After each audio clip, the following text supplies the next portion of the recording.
এমবিবি বিমানবন্দরে আন্তর্জাতিক পরিষেবার ক্ষেত্রে যে সমস্ত কাজগুলি বাকি রয়েছে তা খতিয়ে দেখতে চলতি লোকসভা অধিবেশনের পর রাজ্যে আসবেন কেন্দ্রীয় অসামরিক বিমান পরিবহন মন্ত্রী রামমোহন নাইডু কিঞ্জারাপু। শুধু তাই নয়, কেন্দ্রীয় মন্ত্রী রাজ্যে এসে কৈলাসহর বিমানবন্দর এলাকা পরিদর্শন করে সেখানে পরিষেবা চালুর ব্যাপারেও বিস্তারিত খোঁজ খবর নেবেন। আজ এমবিবি বিমানবন্দরে দেশীয় সুসংহত কার্গো পরিষেবা চালু করে পরিবহনমন্ত্রী সুশান্ত চৌধুরী তাঁর ভাষণে একথা বলেন।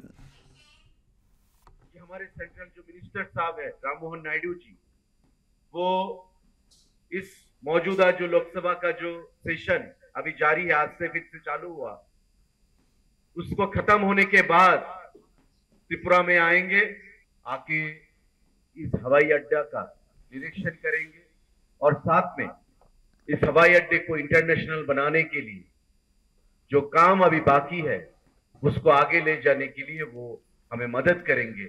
वही आश्वासन हमें मिला है। 265 सीआईएसएफ जवान का सैंक्शन हुआ है इस एयरपोर्ट में भेजने के लिए। कुछ ही दिनों में 265 जवान इस एयरपोर्ट में आएगा और इमिग्रेशन का जो फैसिलिटी का इंटरनेशनल घोषणा के लिए हम ऐसे तैयार हैं और हम वेट कर रहे हैं, जिसके लिए वो दिन काफी दूर नहीं है।